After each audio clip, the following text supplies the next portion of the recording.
morning, good evening, good afternoon. Welcome to a special edition of Age-Wise Boston, sponsored by Central Boston Elder Services. I'm your host, Mike Kincaid, and guys, folks, I always call everybody guys, but I have no clue what's about to happen, but I got two of my really good friends on. One you've seen before. I've got DJ and Peter Mack, husbands, you guys, so that's why I didn't, wow. So DJ Mack, do you also rap? So for those that don't know, these are the stars of two shows that had a 2-year run here in Boston, but longer than that. We're going to talk about how long Golden Girls, but one was Golden Girls Live, the unaired episodes, because there was more than one. Right. And the other show, which some of you may remember, Peter doing the Judy Garland show. That's me. Which had an incredible, and you'll notice I'm using past tense. It had an incredible run at Club Cafe because it sounds like you guys are going on the road. We are going on the road. We are actually packing up and heading back west. Primarily, we'll do the bi-coastal thing. Okay. And come back to New England and do that, a couple of times a year. Return engagements. Return engagements, backed by popular demand. You're not. Oh no! It's anybody who's seen one woman in Cambridge hasn't seen any of the shows. So I want to talk about the birth of Golden Girls and Judy. Sure. Now we've done the show about Judy before, so we're going to put Judy later in the show. Let's start off with Golden Girls. So what were you smoking or drinking when the idea hit you? So you talk about the birth, and I'll talk about the afterbirth. Well, first of all, I'm old enough to remember watching the first episode of Golden Girls the night it aired. Really? Back in 1985 with my granddad. How old were you then? It's public access. I am so going to get in trouble. We're going to get letters for this. No, so I remember. Right, Peter Mack at the... Please do. Really. What camera? Good. All right, so the birth. Yep. How did... I was doing a show called Judy and Me, which is an autobiographical play that I wrote. And at any rate, one day during rehearsal, one of us said the word lesbian, which was the line in the play. And then another guy in the room said lesbian.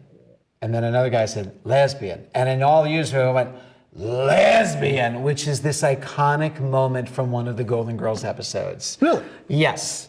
And we all fell off our chairs laughing and realized at that point it was a rite of passage for gay men everywhere of all ages to know every line to the Golden Girls.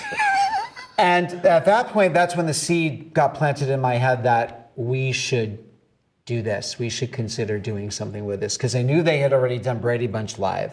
Okay. And that had been a great success. Yeah, I remember hearing about that. Yeah, so that was it. I thought, well, if they could do Brady Bunch Live, because everybody knows Marsha,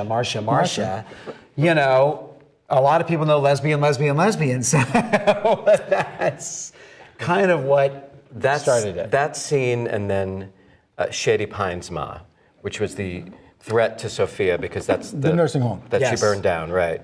So you guys did this dialogue back and forth. Yes. Then Peter and I started dating a few weeks after this, and he had just started doing his show off Broadway. And at brunch one morning at his aunt's house, we started doing lines from the show. And we said, wouldn't it be fun if 4 guys got together and did this show live? And Estelle Getty was diagnosed with a disease called PSP, progressive supranuclear palsy. And so we contacted PSP.org, and they gave us permission to actually raise money on behalf of Estelle. And the Gettlemans, Estelle's family, were involved in the decision, and we did it as a 4-night benefit. 4 guys dressed as the girls, doing actually 2 episodes of the show back-to-back, actual physical episodes. All right, wait. Now that leads to ask the question, did you follow the script verbatim? Originally. Which is what other companies do now. Like Brady Bunch Live. Yeah. Okay, yeah. Right, exactly. Yeah. But other companies that do Golden Girls now, they pretty much do the episodes just as you see them on TV. Not like the way we do it, because it gets old quick. Yeah, We've done it over 1,300 times. I just felt as a writer and adapter and what have you, that it would just be interesting if we took some of the best elements and I started to create what I refer to as new lost episodes. So it's kind of, we pick the show up where it left off. In fact, what we usually start with in any new city is what we call the reunion episode, because they never did one. They wanted to. Okay. Every cast member wanted to except B. Arthur. She was the holdout. And by the time I think she was getting soft about it, Estelle was too sick to do it, so it just didn't happen. So I said, well, we're going to do it. We're going to give the audience that reunion show that they never got. And that's how this all kind of got started up again. And then that worked actually for a short period of time. The reunion show. Yeah. But I'm not as disciplined as Peter, and I get bored easily. I'm also extremely forgetful, so it's easier for me to make it up. So Which I got a chance to see the last matinee, and it really did seem like you were flying by the seat of your pants. yep. It Well, I will tell you, then it means I've done my job, because a lot of that is meant to make you feel that way. Okay. But a lot of it has to be, I need to be based in her character. If you ever for once think you're seeing DJ, Peter's husband, as Dorothy, then I'm not doing it then you're right. not doing it right. Right, but if you think that, wow, this character that John has created as Beatrice Arthur can now talk about current events, can talk about bringing it up to date. And I can tell you, not because I'm biased, people come up to him afterwards and just, I mean, I'm always very sweet to the two of us, but they're like, oh my God, we love you. You're just like her. You've got everything. I mean, he's great. His B. Arthur is flawless. I love, and when we come to see you guys, we love watching the folks interact with you when they take pictures, and it is amazing. They're starstruck. That's the easiest way to describe it. Take that. No. But you guys are so warm that you help them get over that, because they're standing in line. You don't see it because you're waiting to take pictures. We're standing around watching and listening to the conversations, and we're listening to them try to convince each other to go up and take the picture, because they're starstruck. And sometimes they think it's still them. Yeah. We've had that. I mean, we had a woman just around Christmas time who came up to us and was like, oh my God, Sophia, I never thought I would be this close to you. And it's Right. like, honey, under this gray wig. Which is, I find that funny that little they don't, Italian boy. They don't get it. Yeah. Especially at some parts, and I know in Sunday show you, in case you're wondering, But let's go back. Here's the question I'm asking. I'm curious. I never was a big Golden Girls fan. I put that on the table. I'm leaving. I've seen some episodes, having watched with my mom. Right. And sometimes from what I've seen, they did tackle serious topics. Many times, yeah. So I guess I'm wondering, in today's world, where it's breaking news because it's 2:30. Right. Do you find yourself sitting down and going, we've got to address this? Yes. Yes. And we get in trouble for it sometimes. That's where I was going. Yes. How do you formulate it? I certainly, being an actor, I don't like the real world. That's why I became an actor, so I don't have to deal with it all that often. Okay. But I'm certainly up on current events and what's going on. So I try to know what's going on, and my show is based on my politics. The same way in the Golden Girls, I think they were all fairly staunch Democrats. So How do we know that? Because wait, here's where I'm going. Let's back it up. Sure. And you know more about the Golden Girls than I will ever know. So help me out. They're 4 elderly women, retired, yes, living in Florida, Miami. Yep. All right, on what appears to be, from what I can see, a pretty nice environment. Yes. I.e., financially well-to-do. I understand Everything your point. I'm just describing to you is a typical. Right. The lady who owns the house was left financially well-to-do by her husband. Blanche, married into money. She came from money. Okay. I think what Mike's trying to say here, Yeah. correct me if I'm wrong, And is it that being Florida, is that what you mean? No. Everything I just more described. affluent, less liberal, more conservatively. You know what, though? Designing Women, the woman, Dixie Carter, who played the lead role there. Yes. Kind of the Dorothy role. Right. Dorothy. In real life, she was, she's married to Hal Holbrook and was Republican. And her character was a staunch Democrat on the show. And she had a rule with the creators of that show that anytime that she had a monologue as a Democrat, they had to allow her to sing in the next episode. I did not know that. That's true. However, we know for a fact, knowing both the families and friends and people who worked on the original Golden Girls show, that all 4 of the actresses in real life were indeed Democrats. Yes, that I would agree with that. All right, but if you look at and I'm just talking characters. Sure, sure. On paper, they would have been staunch Republicans. Well, I think Blanche probably was. Like the line you said this past weekend at the show that Mike was at. Right. About, I can still hear my father's voice now. Yes. Well, I mean, that original line is, I can still hear my father's voice now. They're allowing who into my country club? But boom. Yeah. That's the one from the show. And Yeah. Peter's version this past weekend was? I don't care if you do have a pre-existing condition. But now that's where we're keeping it up to date. And that part I get, but that's where I'm going is that, you have this soapbox. Yes. And to bring current issues out on the fold, which may not have been done on the show. So how did we tweak that? Without losing potentially half of your actual live audience. It is a fine line. Kathy Griffin, what she just did is reprehensible, and quite really You crossed do the have line. to. You do have to draw a There- line somewhere. That's just our opinion. We're not speaking for And- everybody. And I adore her, but- I've always thought her humor was, you are a heartbeat away from going over that edge. Yes. And she did. Yes. She She did. finally did. But it's funny you brought that up, talking about current events. I was literally just reading 2 different opinions.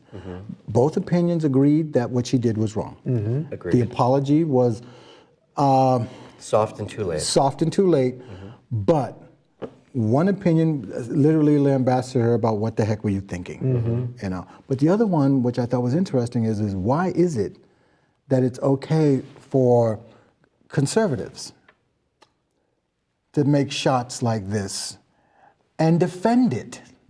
And a perfect example is the gentleman who just became the congressman from Montana who beat up a reporter for asking him a question, and then literally his first defense of it was he caused it. We've had, and somehow we've gone into politics, but my point though is No, but it's you've a had valid conservatives over the years who've attacked people and then defended their attack, whereas liberals make a comment, be it good, bad, or in bad taste, and then apologize and run away from it. Yeah. One of my favorite political movies is called The American President, and Love one that of my favorite shows was The West Wing, and the answer. Ours too. So you remember this point? What's wrong with being a liberal? What's wrong with being a card-carrying member of the American Civil Liberties Union? And why isn't everybody? You're talking to a gay man who actually has a couple of friends on his page who are Facebook page that are pushing the envelope a little bit, where I'm like, how is it possible that you are a gay man and that you are this pro-Trump? I mean, I'm sorry for anyone I'm offending out there, but I'm like, I just don't think you're getting it here. Go ahead. Did we ever tell you the story about the time we had a guy come to see one of our shows and stayed with us? As you know, we stay behind, Right. take pictures with all of our audience members. Oh, Judy Garland, yeah. And the next morning, I got a call at the house at 7 in the morning, and before I could get to the phone, the answer machine picked up, and the gentleman said, my party, there were 9 of them, really enjoyed the show up until Judy made a joke about Republicans. It turned out, because I was like, what are you talking about? You stayed and took pictures. I went online, I Googled the guy's name because it showed up on the caller ID, and he was the nephew of the judge with the dangling chads in Florida, and the president of the Log Cabin Republican Party in California. The truth is, with Judy, that was an actual. She made a joke about Shirley Temple saying, she's a staunch Republican, so we don't talk that much. And she was just kidding. Just kidding, but they were friends actually. But I mean, But I one don't day, know. It's so. one day touchy. recently, we crossed the line. wait, which show? Golden Girls. Okay. And we both got into a hole with going too far across the Trump line. And it also was timing. I think probably something that day in the news. Breaking news Right. that And afternoon. We had a table, get up and leave. And In the that's middle of the show. in Oh, the they middle of the attacked my show. house manager. They went after my house Wait a manager. minute. She's the sweetest woman in the world. Oh, She is. Sayer, we Sayer love you. Gordeski, our We house love you a house lot. mother. Yeah, I mean, they just totally. It was like, and one of the servers had to defend her, saying, "Listen, she didn't write the show. What are you going after her Right. for?" But just on that, there was a whole 2-part episode of Golden Girls where Dorothy, as a substitute teacher, is pretty PO'd at the way George Bush is handling things, at No that child time. left behind. Right. And they created a whole 2-part episode about this. Including George Bush as a character making an appearance Right. in shadow on the show. Right. Really? Right. Yeah. So they tackled this kind of thing all of the time on the show. But I guess because he's not in office anymore, but didn't cause the show any harm at the time. But so. I also think, getting away from the political stuff for a moment, that we are given an opportunity to introduce stuff just like the original show that makes a point. I think the end of our show is very sweet. Without giving it away, because when it comes back to Boston, we want everybody to go see it because it is beyond sweet. You don't see it. And again, I'm not a fan of the Golden Girls, but I watched this show I and still love you. and that's nice to know. Mike will sleep a lot easier now. I'm I'm not a telling fan you. of Batman. Well, you can leave now. As I slowly drink from my Captain America mug. I marvel at you. Boom, boom. But where I was going with that is that it amazes me how you wrapped it up. You brought it back. The payoff? The payoff. The payoff, yeah. You know. Because and it's funny because again we pulled from elements of what actually happened, but I was like, oh, let's take this another step further. Because the way our Christmas episode ends, and it's not Christmas, we know that, but we're doing a Christmas episode. It was Yes. a Christmas episode. And the whole idea there is that you can watch the Christmas episodes on Hallmark and Lifetime. I mean, in July, so why shouldn't you be able to see them at Club Cafe? We've given ourselves a big pass on that one, right? But it was a sweet show. But I guess here's the dumb question. Was that an actual episode? In other words, did an No. episode end like that? It didn't end like that. It just we took elements from one of the Christmas episodes, 2 of the Christmas episodes, and I just kind of reworked it to suit my needs. Okay, so here's Because homelessness was very important to the girls. Really? And oh yes, and that second Christmas episode, they only did 2. Animal welfare and homelessness were 2 of their big. B in particular, but they were very big on getting. They did 2 very big episodes about the issue Actually, of one episode that they spend the night, the 4 of them, in a shelter. In a shelter. Yeah.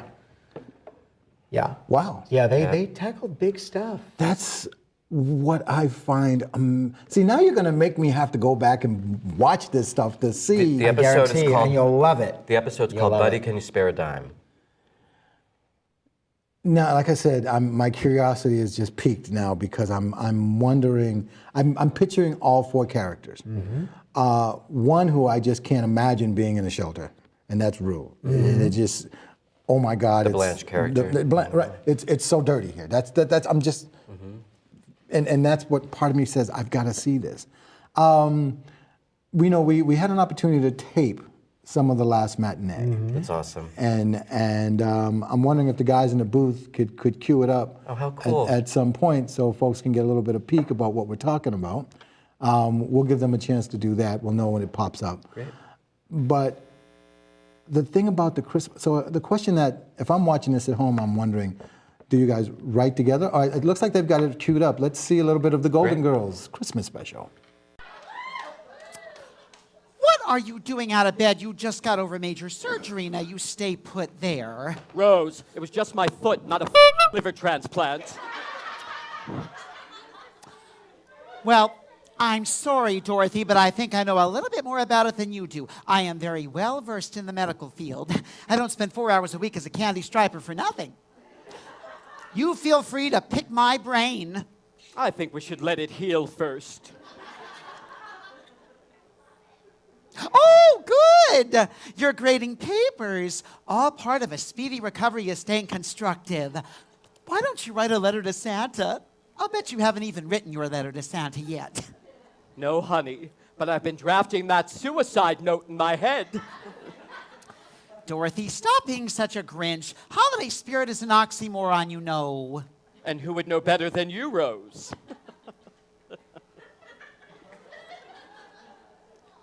Oh, Rose. Rose, honey. Honey, I am sorry. I guess with the holidays and all, I'm just a little down. Just so I'm up to speed, Dorothy, it is this unexpected foot surgery, you're being in excruciating pain and stuck here in Florida with your mother for Christmas thing. No, actually, it's the Scandinavian nitwit in my living room thing. It's time for my medication. Oh, Dorothy, you don't need those pills. Here, I want you to try some of this. What is it? Oh, it's an old Scandinavian remedy, guaranteed to get you back on your feet and put hair on your chest. That's the one nasty side effect they could never figure out.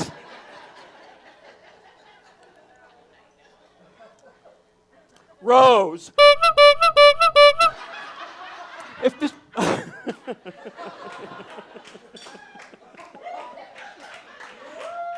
Live TV, people, live TV. Wow! Dorothy has quite the little potty mouth on her today, doesn't she? Meanwhile, back at the plot. Now, when I get this line correct, do me a favor, throw me a bone, it being our last matinee and all. When I get the line correct, applaud like you would never have applauded before. Now watch this.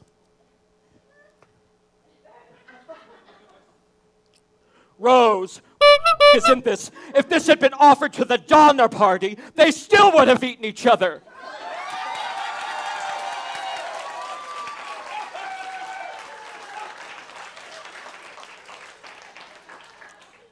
Some of us don't have to beg for applause.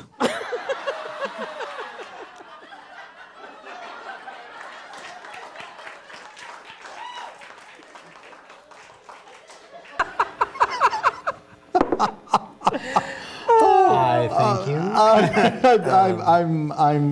I saw it live and I'm still speechless. So, I am too. A lot of the time I'm on stage with him. I am. you no clue what's about to come out of his mouth. No. And likewise. That's such a bad joke. I won't go there. Anyways, But I was thinking it. I know. So here's my question. Usually for something like this, and Peter, you've mentioned, I was thinking of this, and so I wrote that. Do you guys write this together, or is it one of the things where one of you locks yourself in a room, bangs out something, and brings it out and says, "What do you God, I'd think?" love to lock myself in a room. No. And bang out something. No. Family television, Family stop it. television, stop that. A script. I come up with the concepts. I basically do the adapting, and then once it's done, John and I, then he'll start to give his input about that, and we'll try things. And when we rehearse, I'm kind of in the category of Phyllis Diller and Jackie Gleason, where if you rehearse comedy too much, you can screw it up. screw it up. Right. So we do just enough to kind of know where we're at and leave that room there for the ad libs and so on and so forth. And then sometimes on stage, something great will happen. And it's like, leave that in.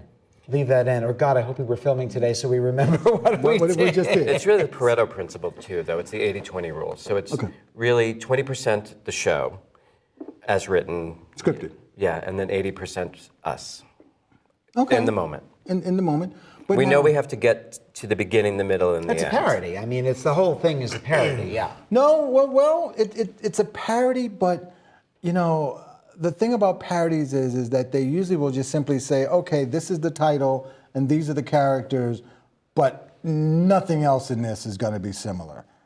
Whereas you guys, it's like at this particular performance, it's like, as you have to come out and say, hey guys, this is live television. You're Yes. not. But as we agreed, there were some folks in the audience who were acting like they were sitting at home, watching television, where it's okay to yell, I know. hey and Ma, can someone bring me a cup of tea during the TV show? that's the blessing and the curse. The blessing is that we have the ability to interact with the audience and that they'll be present for it, Which you do. right? Oh, the other night. No, not the other night. What, 3 weeks ago? Judy Garland is having this very poignant moment, talking about the rigors of her life. And all of a sudden, you hear these three broads off to the side saying, "Is it rhubarb? No, I think it's strawberry. No, I think it's rhubarb." The curse. I mean, and you've got people shooting them daggers, saying like, "What are you Shut doing? the We're at the up." theater." Exactly. I mean, and then you want to have a Glenn Close, Patti LuPone moment, because you're not home, people. Not everybody's seen Fatal Attraction, but okay. Yeah, well, or just her on stage. Or likes rabbits. But Yeah. It's interesting. I just read an article about her apologizing for that scene. Her sister lives with bipolar disorder, and she feels that she played elements of the character with the bunny. We opened the door at Golden Girls Live. But the point we were getting at, though, is that Glenn just had to shut down the audience because during a song, they took out all their cameras. Just started taking pictures. On Sunset Last week. Boulevard. Last Actually, week. we can't be doing this, folks, Right, but you were going to say, DJ. We opened the door at our show for audience members to interact with us. Yes. The challenge is that they need to know that they can't walk through that door on their own. Oh, that's a good point. That So- because the show is to a degree interactive, kind of as we just saw. Rocky Horror. There's a Rocky Horror element to it, absolutely. In fact, we called it an interactive drag parody for a while, and then we realized, yeah, So my first thought right now is that you asked for it. yeah, Be exactly. careful what you ask for. If they happen to know a line from the original show that we've included, say it. Go ahead. I get a kick out of that. I actually do get a kick out of that if, again, we do that famous lesbian scene, and all of a sudden someone goes, lesbian, lesbian, lesbian. Now, wait. I'm being signaled that we have another excerpt from the show. So I think this is going to show the secret of the show too about Peter. I forgot the number.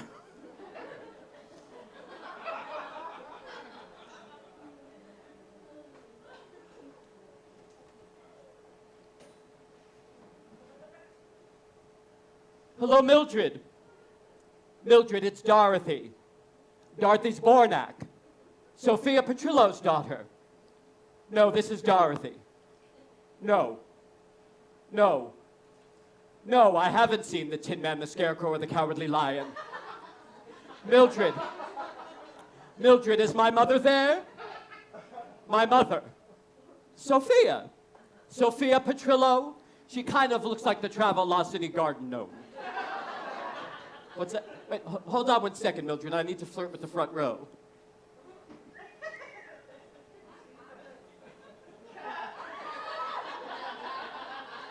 Table 1. It's a lot of letters in that last name. Oh, is it hyphenated? It's hyphenated. Wow. When we were married 45 years ago, I was just Fowler.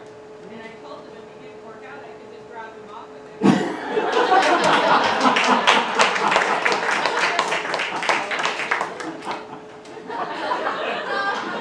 You're not allowed to be funnier than me. But, but 45 years ago, you say. He's sure, but he's adorable. Thank you. And which one of these children have you beget? This one, and is this one with this one? Yes, and they're getting married soon. Really?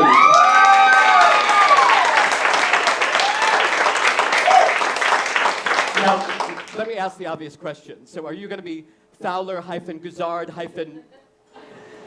No. Are you hyphenating? Or don't be nervous. I don't need an address. I'm not going to... I don't need to officiate. I don't need to be part of the nightly celebration. What is that called? The honeymoon. It's been so long. well, hey, Mildred, it's Dorothy. No, I know. They've been together 45 years. I thought he was gay, too. No, just the son is gay. No. Do you ever censor a joke in your head and not say it? Ask me after, it's good. No, Mildred, I know it's the last Sunday we're ever going to be in Boston, but I still can't say it. So. and I know the joke. Still can't tell it. So no. Not for mainstream audiences. Family you know. show. Yeah. All right, but we were off camera while we were looking at the episode. One of the things that we were talking about is that you have a friend who wrote a book.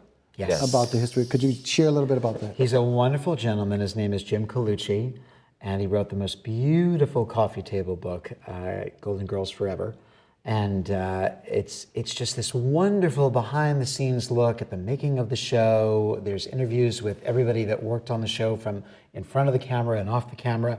And he did a whole section about the phenomenon of the Golden Girls Live, and we were interviewed. So shameless plug for us and for Jim, but it was #1 on the New York Times best-selling list for nonfiction for weeks. And Amazon as well. If you have Third not printing. seen that book or own it and you're a fan, Golden Girls Forever by Jim Colucci, it's a gorgeous book. Jim outdid himself. Now, isn't that interesting? The Golden Girls, a show from the 80s, early 90s, can be the #1 nonfiction best-selling book this many years later.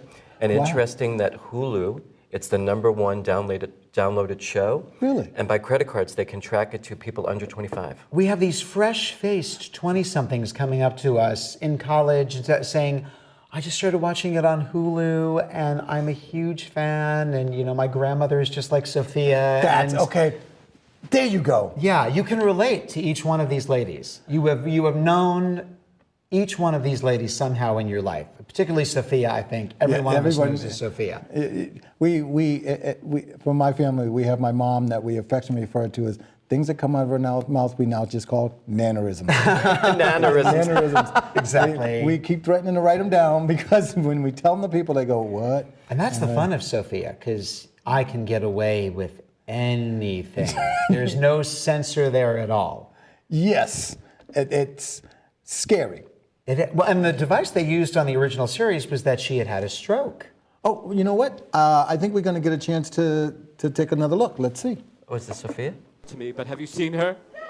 Have you seen my mother? Where's my mother? Ma! Ma! Ma!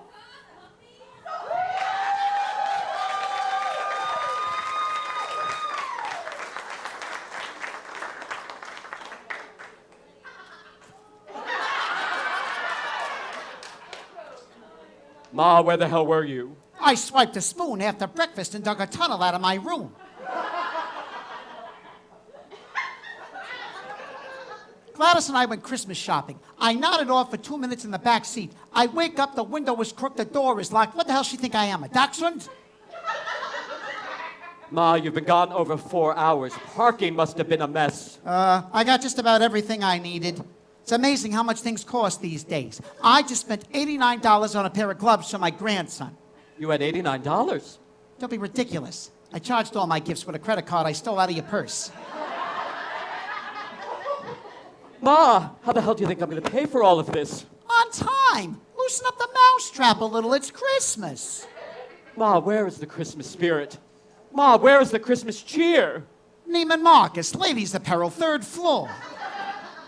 Afterwards, we stopped by Harry Potter's Wizarding World. They're having auditions for a new Dobby.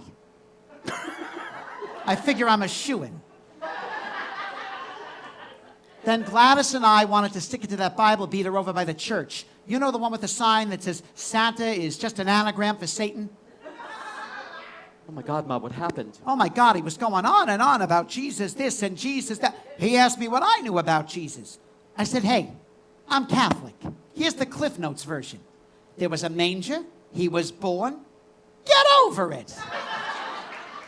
Everyone knows this holiday isn't about Jesus or Santa anymore. It's about an uncomfortable dinner with drunken relatives, asking rude questions, exchanging meaningless platitudes, and worshiping multinational corporations. Ho, ho, ho! I'm concerned. Wait. I'm sorry. DJ, can we get a ma? Ma. Thank you. Try and stop him. I mean, every time that popped up in the show, it stopped. He's great. He's great. All right. I'm sorry. So, Peter, as mom, you do. We still haven't given away the secret yet, clip to clip. We don't have to give away this. Okay. Okay, we won't tell anybody. No. Okay. You know, this is just this is just among us. Well, I play Dorothy. No, well, you know what? No, we're not gonna. Mike was going to ask me a question. I was gonna, I'm sorry. but we don't. I have deliberately not asked who's what character because I want folks to go find out. Okay, then I don't play Dorothy. No, of course not. You just you already gave that up. I know. All right, but He no, plays Alice, the housekeeper. Wrong Was show. there an housekeeper? No. Oh, okay. There was. There was. The in first the episode, pilot. the pilot. There was a gay housekeeper. named Coco. Coco. True? And the funny thing about, for you Golden Girls people out there who don't know this, was that Sophia, they were not quite sure how she was going to take off, and she was never meant to be a full-time character. regular, right. And the audience went nuts, and they thought, well, we don't need this fifth character in there because the crux of the show was the four ladies. four women. And so they disbanded with Coco, the gay housekeeper. So, yeah. Okay. I'm going to ask this dumb question because now I'm starting. There are to, no dumb questions. Just dumb people ask them.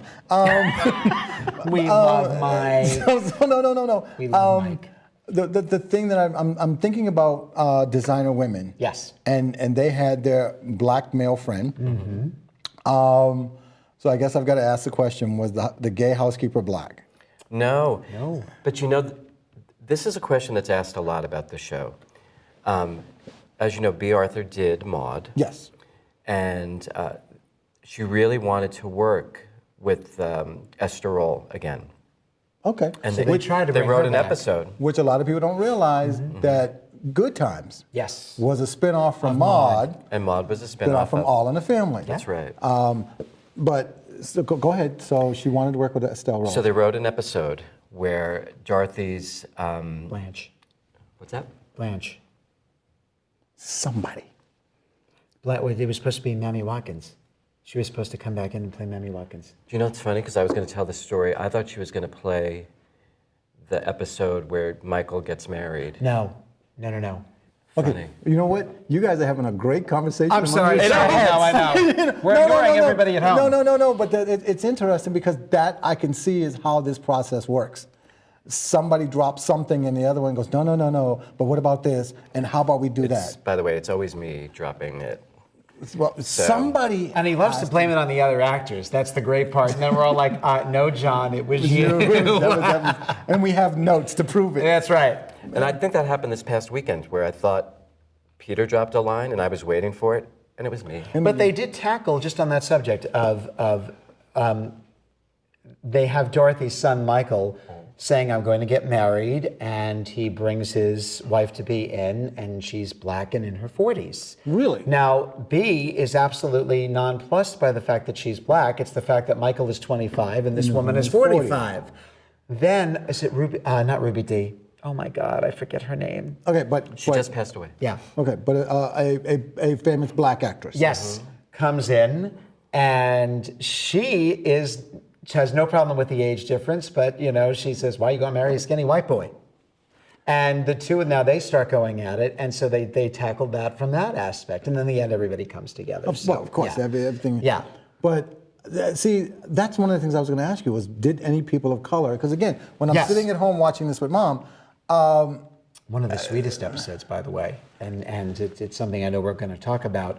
Sophia goes and hangs out on the boardwalk, and she meets this very lovely elderly black man named Alvin, and they become quick friends. They share lunch together every day, and one day she shows up, and he talks to her as if he doesn't know who she is. oh, And she... Wow. That's how they tackle the whole Alzheimer's episode. Get outta here. Yeah, and it's beautiful. It's so the two of them bounce so well off of each other, and the end of it just breaks your heart. this is in the 80s? Yeah. 87, I think that was that episode. Yeah. All right, I guess I'm going to hit you guys up for some show trivia here. Yep. The writers of the show, did they get, I'm assuming the show won many awards. Many awards. Many, including one of the only shows that every cast member actually won the Emmy. Okay. Principal cast. It's because again, I'm looking at issues at the time that, I mean, in the 80s, okay, here's a dumb question. Did they do an issue on AIDS? It did. Yes. And not with who you and think not they the would. character. Who do you think the character most obviously would be? Think that she might be positive. The Southern Blanche. Blanche, right. But no, They Rose. did it with Rose. Get out of here. Yeah. Yes. And in fact, that's actually, And that's where they kind of borrowed from Designing Women a little bit, because Designing Women had already done that beautifully. And that episode is one of the best episodes in television history. But Agreed. Golden Girls did their own take on it, which is what you do in the business. You give it a shave and a haircut. Right. And they spun it around a little bit, but Blanche actually had to have a confrontation with Rose, because she basically says to her, this should be happening to you, not me. Wow. You know, and so they duke it out. And then Rose realizes what a terrible thing that is to say to somebody. Yeah. But Well, they Dorothy dealt, says to and in her- those days where you had to wait like a week for No, the actually, it was more like results. 2 weeks. Yeah. But who's Yeah. counting? And in fact, the episode is called, I believe, 72 Hours, because they said they trimmed it to she had to wait 72 hours for the results. Yeah. But it's a wonderfully written episode. But they put the focus on Rose because she had received a transfusion, and they weren't sure if there were There HIV you go. antibodies in the blood. Wow. All right. I know we got one more clip from the show, and then I want to pivot before we run out of time. We've got to talk about Judy. Okay. And we can Whether circle, you like it or not, it's my show. and then circle back around to Alzheimer's real quick. Yes. Yes, because please. that's how we're going to come back. Yeah. All right. So if we could cue it up, let's get that final clip from Golden Girls. Section right up here. Hello, Boston. Hello. And you back there. Hello, Methuen. Methuen. Oh. And Roxbury. So, you know, I'm just curious if I haven't at social. My dentures almost fell out. That would have been very bad. You would have regretted those seats. Trust me on that. Now, I have to tell you, I do see all of you, and I have to tell you, after 14 years of doing this show, and the producers insisting on doing the Christmas episode ad infinitum, I must tell you it is hard for me to muster the Christmas energy needed to do this performance. And if you know anything about me as an actress, I'm Jewish. So, I need everyone in this room. Thank you for laughing at me being a Jew. Anti-Semite, table 19, anti-Semite. No, I'm sure you're not anti-Semite. I think you're anti-everything. Now listen, here we go. Now, some things look better on paper in your head. Trust me. What happened is two Jews walk into a bar and buy it. No, wait, back here. Now listen. I need all of you to be my elves. I need all of you to give me the Christmas energy that you have inside of you. Pass it over to this end.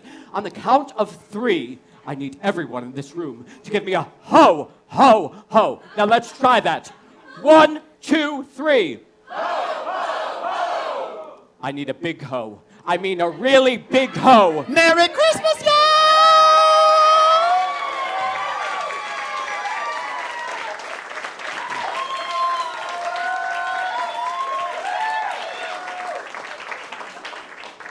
Well, you can't get a bigger ho than that. I swear it is cold enough out there to freeze your jingle bells off. And Lord knows, Blanche, you're an expert at warming up cockles. Please, the next time I decide to do last minute holiday shopping, one of you punch my heart out. Blanche, you've been gone over 4 hours. Parking must have been a mess. I swear those wise men found that baby faster than the parking spot at the mall. And of course, I had to stop by and say hello to Santa. Helping him with his sack? I can't help it. There's just something about the sight of a man in a Santa suit that drives me absolutely crazy. Maybe it's the warmth of all that red, hot, sweaty flannel set against the cold austereness of those black patent leather jackboots. Or maybe it's because those rosy cheeks and twinkling eyes must speak a passion about you erupt from a man who just spent a cold, lonely year cooped up with a pack of midgets. I don't know why, but for as long as I can remember, there is something about the sight of a man in a Santa suit that drives my body aflame with unbridled desire. You do realize, Blanche, you are in the minority on this one. What are you doing out of bed? Doctor told you to stay off that foot till after New Year's. By the way, what is the name of that condition of yours again? Morton's neuroma. I could have sworn I had that once. How the heck did you ever catch it in your foot?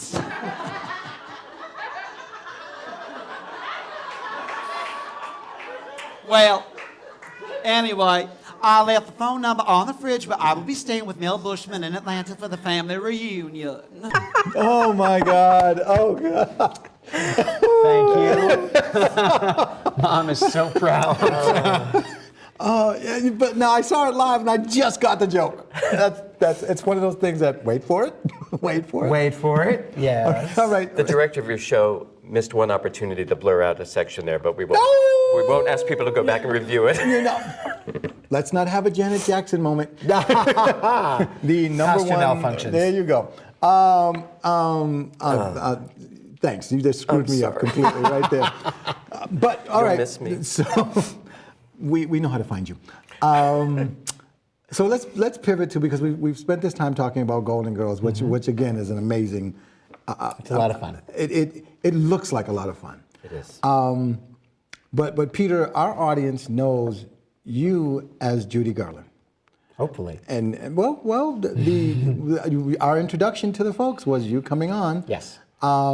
Which I appreciate that. Let me just go on the record as saying that Mike Kincaid, when he says he's going to come and cover your show and do a story about you, he actually does it. That's true. Which is more than I can say for a couple of other people who shall remain nameless. In Boston, true. But Okay. no, Mike and Christopher Ellers, I owe a lot to you. I mean From that. Dig Boston. I mean You that a guys lot. have both been our staunchest and first supporters, which is most Really? important. Yes. You know, it's funny. Bonnie and I were the other day. I was like, how long have we known the guys? And she goes, it's been about 2 years. is, yeah. You know, when we went to the first show, and it was so funny because after the show, I said to her, we got to go meet them. We gotta, and she's your number one cheerleader, guys. I'm not we making love this Bonnie. up. First of all, Bonnie. she is the best. She's a in the great audience. She's got a great laugh. Yes, she does. The giggle, the die for. But I give her a lot of the credit because, like I said, after the show, and it was a full night and it was crowded, and she goes, let's go meet him. Let's go meet him. And I said, so glad. I said, you think they'd come on the show? And let's go ask. Which is Bonnie code for let me go ask. In case you don't know that, I'm letting you know that. Like a Sophia-ism, right? There you go. A There you go. nannerism. Nannerism. Mannerism. That's a Bonnieism. But let's talk about now. You've done over the years. I've seen you do several versions of the Judy Show, Mm-hmm. but the one that I'm told is the beginning is Judy and I. Or Judy and Me. Judy and me. Judy and me. Where does that come from? That started as it was a cabaret show. That's not what I'm talking about. No? The Genesis. The Genesis. How did you get interested in I got a chance to how talk. did I get I got a interested in chance to Judy? talk with your brother, and he shared with me your older brother's. Let me tell you about my younger brother's stories. Okay. Well, in terms of just how I discovered Judy was just as a 12-year-old boy, you know, go. and at that point only knowing her as Dorothy, and then figuring out that she was a concert singer. You know, getting this cassette tape to take on a vacation with me, and it was. I was very perplexed because I looked at the woman on there. It said Judy Garland Over the Rainbow, and I showed it to my mom, and she said she did a lot more than just The Wizard of Oz. She played Carnegie Hall. She had a TV series, and I was like, Dorothy made records. How cool! So that was how that all started, and I had a very rough time of it. I grew up in a very narrow-minded Long Island suburb.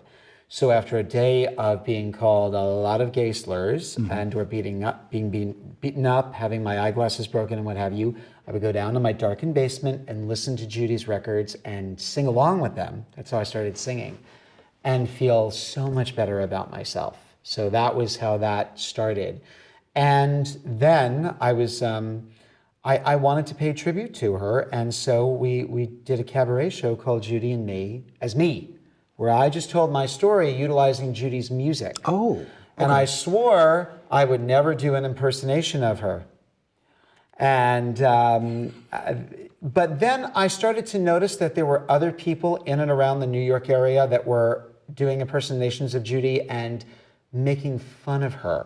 Now you brought so Peter, you've been accused of being territorial, I have if not indeed. parental.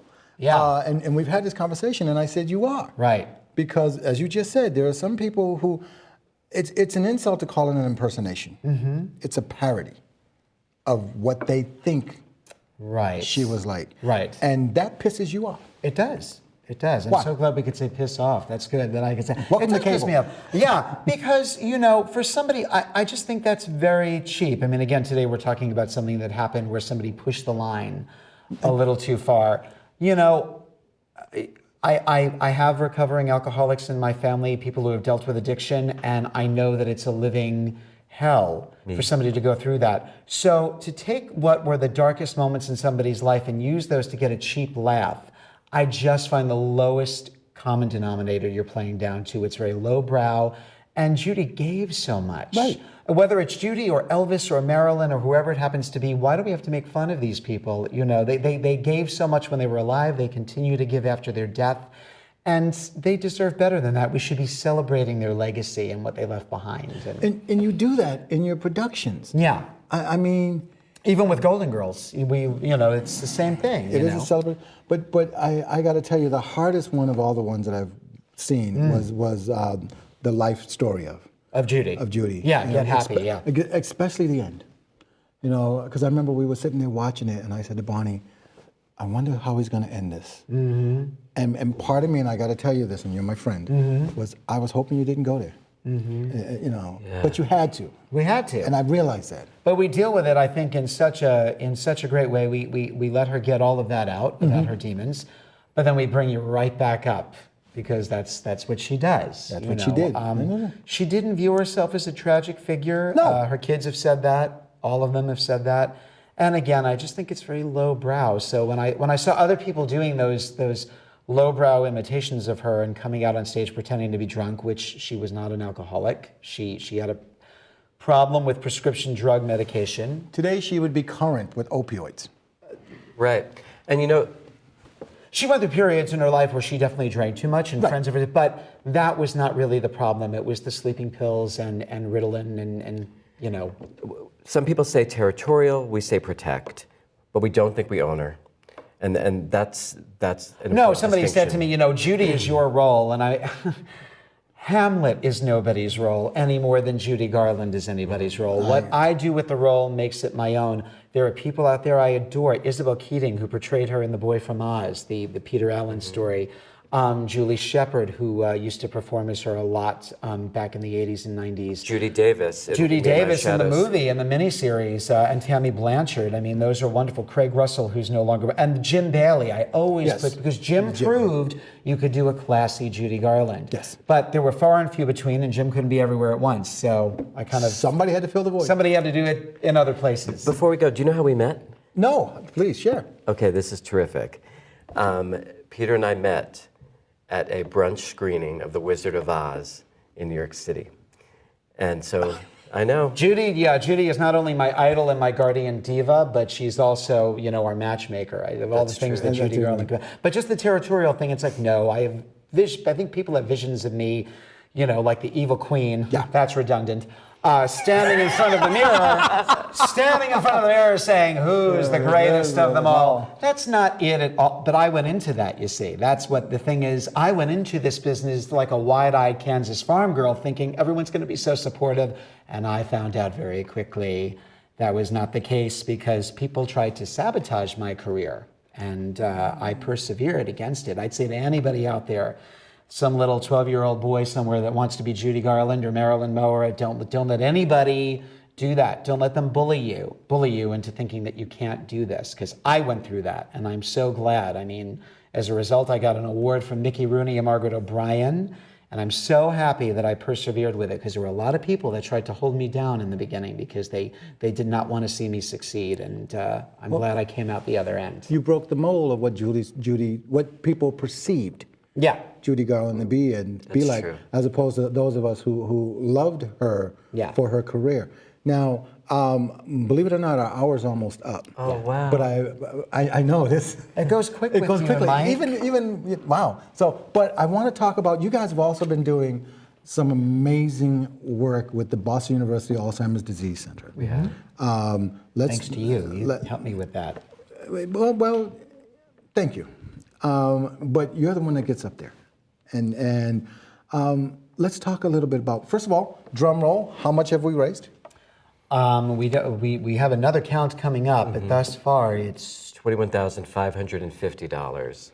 But I For know BUADC. I know that we'll be really close to 25,000, if not have exceeded By the by time this we wrap this weekend. up. By the time we wrap it up. Excellent, excellent. And certainly by the end of the year. And I hope we can continue to work with them Exactly. beyond We have an event. our tenure here in Boston. I want to continue because they do so much good work. I know what they do in terms of research and care. And the fact that there's a relationship here shows that how much they love what you guys do. I mean, they've come to a few shows. Yes. The staff. Very supportive. And it's so funny because afterwards they all look at me and go, "We didn't know it was this good." I'll take that. We've been really lucky, again, with having a platform in which to endorse things that we believe in. Alzheimer's is one thing we're Well, because for me, passionate about. my grandma died from Right. Alzheimer's and Parkinson's related, so it was tough for me. HIV/AIDS awareness.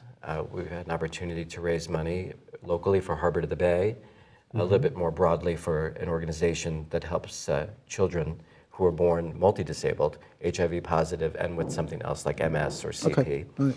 called Help Us on the Way Today. Also, we're going back west, we're moving, but we're going to be working with the Motion Picture Council to raise money for their elder fund to actually help people in their program who were former or still in the motion picture industry who need some help who are older. Who don't get recognized. It's true. And the motion picture home in Woodland Hills, a lot of people go there and nobody even knows that it exists. You always hear about the retired actors home. Yeah. And you think it's a joke. It really But is. it's not. there. It's not. All right, guys, our time is up. So before you leave us to go on tour, is there closing thoughts? We always Peter always gets to go last. Go first. DJ, closing thought. I will tell you that Boston has turned into something that we never thought it would. It's been embracing to us. It's been a place for us to grow and be nurtured. It's also a place that we know we can come back to. And we thought that this would just be a checklist. We played Boston, Hey, but no, it's actually a place that we look forward to returning to. Our first time back will be October, so we're blessed.